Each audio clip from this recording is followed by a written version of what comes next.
Trepang, one of two games I consider to be in a genre that may not officially be recognized, but I call an anomalous shooter. The heart of Trepang is inspired from the 2005 game Fear. What makes them similar is, with some slightly different approaches, they both go from fighting enemies for a reason you're completely unaware of, to engaging with the supernatural. This is Marshall. Look, something's happening over here at the Perseus compound. I can hear gunshots, but the security system just went down, so I don't know what the situation is. Just send all available security teams to lock this place down. I'll let you have a better idea what's going on.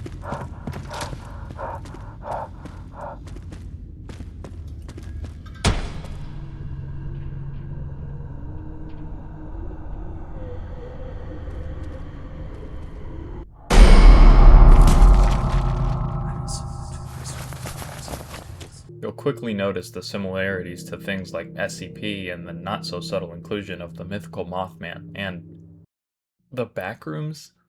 Trepang was designed to be the spiritual successor to Fear. Although this is going to be mostly about Trepang, both games do their own excellent job at storytelling, but what Trepang does really well is its combat. The pieces that made Fear stand out and become a well-received game are only improved in Trepang. The movement, tying in with the bullet time, really gives you that super soldier feeling on top of the ragdoll. The melee in Fear felt pretty underwhelming with the lack of movement versatility, but not here. Most definitely not here.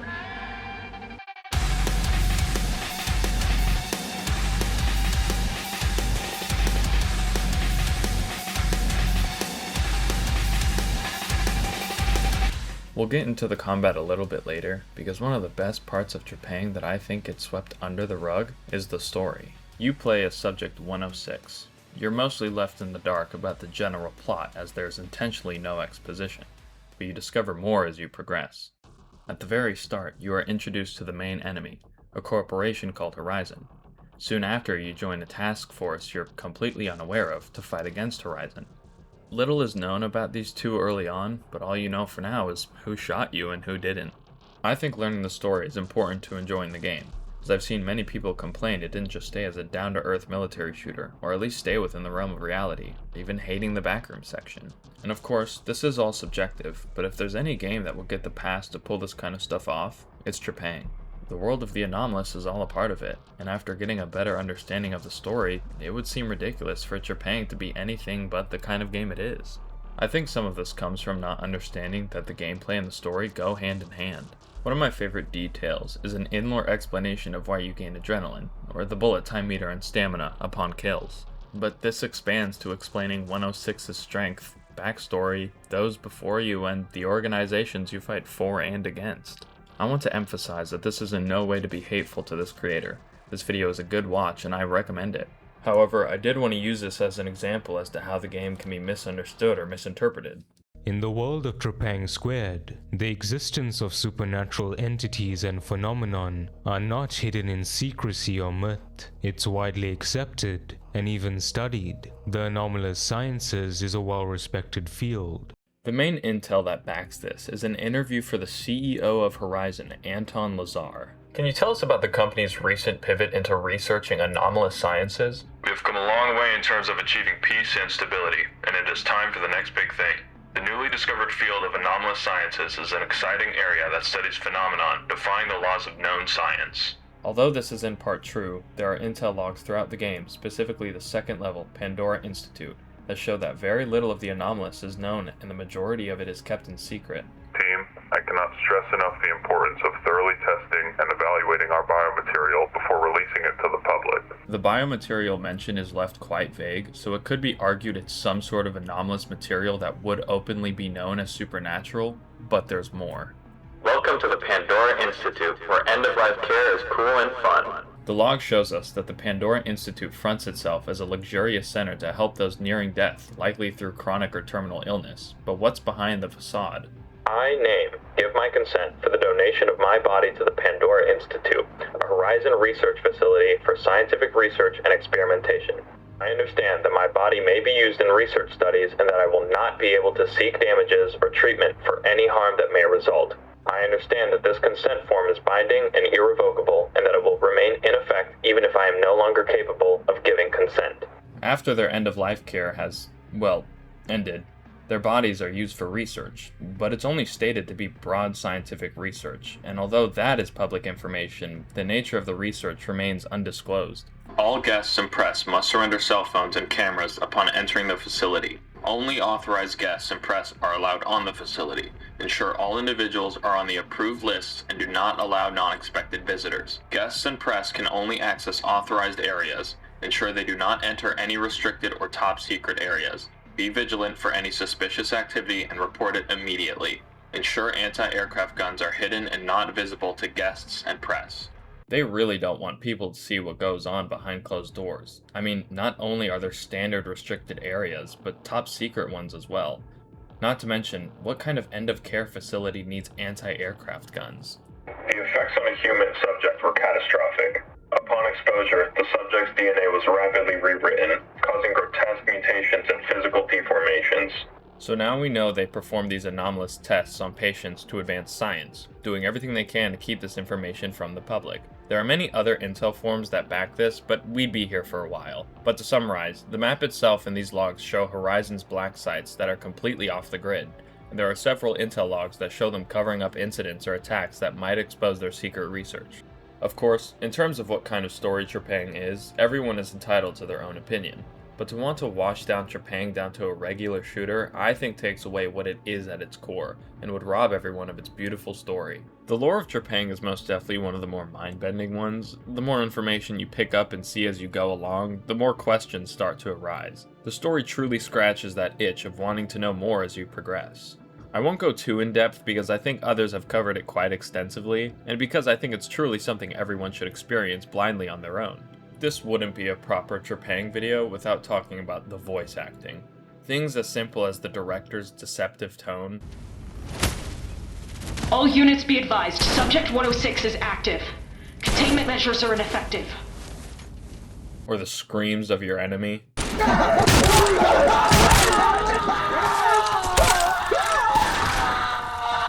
Jesus. And the masterful performance of the Patriarch by none other than Gianni Matragrano. Suck our dicks! Desecrate our holy grounds! No. Shit, wrong one. They desecrate our holy grounds! Execute the trespassers in the name of the Patriarch! So it's true. You really are just like me. The question is, are you any better? You might recognize him from somewhere else. All the characters, even with limited voice lines, talking to a person who can't even respond, have such personality and raw emotion that it builds connection with 106 and us as a player. How the hell are you still alive? Who's my favorite little psychopath? That's right, you are! To touch a little bit more on the combat, with the DLC, all the weapons and modifications to go along with them, regardless of not having a style meter system, the gameplay is sure as hell stylish. I don't even care how outlandish it is, the katana just fits perfectly for some reason. Some of the different enemies you can run into with different stats and AI functionalities during combat really make it something special. At first, the gunplay is simple, decent selection of weapons, a couple cool interactions, nothing too out of the ordinary.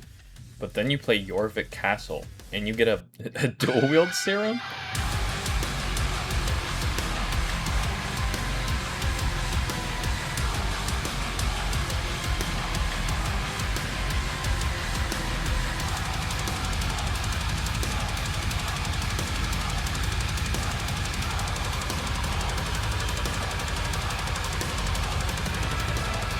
Keep in mind this is an indie game, so the campaign is overall relatively short, but they have a couple things that make it worth replaying.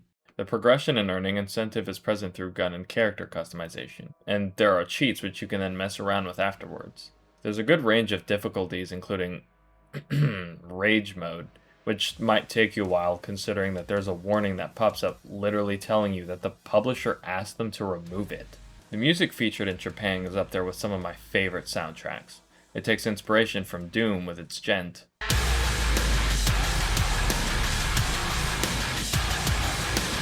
but beautifully mashes it with its heavenly-like sounds that are so unique but I think complements what the game is.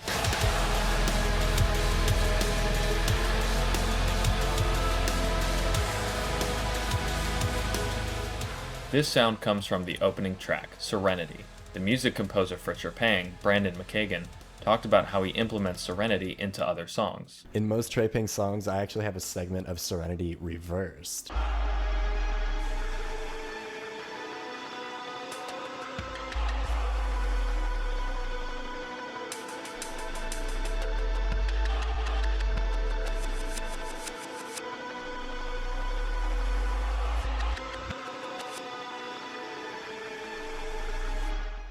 And other songs that don't use Serenity carry that similar sound to create the perfect soundtrack for Trepang.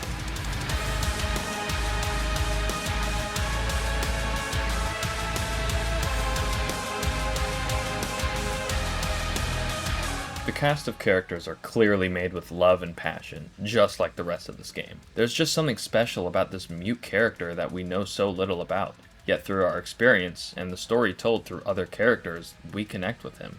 And others like Jeff Bezos, Anton Lazar, with his monologue to 106 feeling so powerful. Subject 106, you're not burning down an empire, you're burning down the hopes and dreams of thousands of scientists and innovators.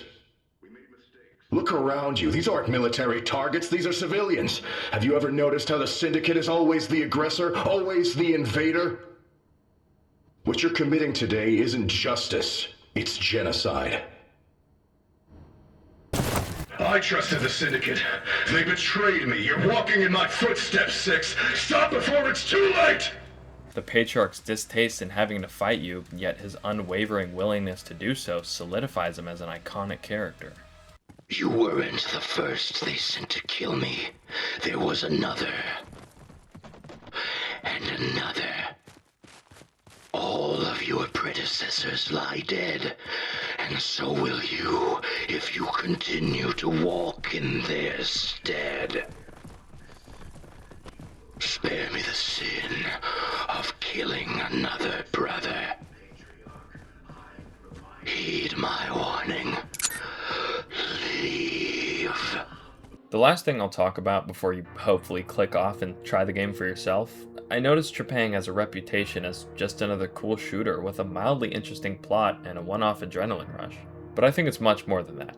The theme of breaking the cycle is not only to be literally interpreted, but a real lesson to become more than what others insist upon us. The brainwashing of 106 is more than just a plot device. It's something we as humans experience and aren't immune to.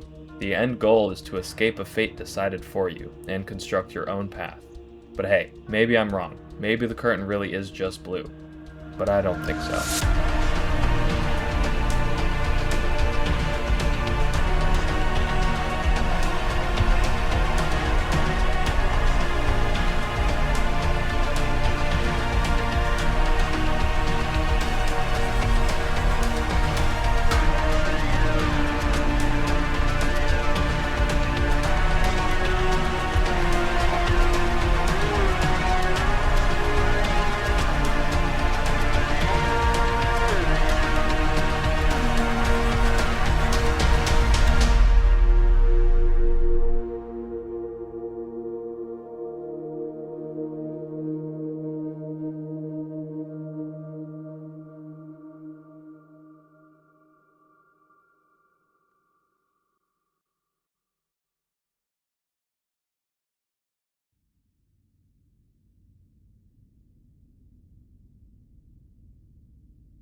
Welcome back, 6. We're not done with you yet.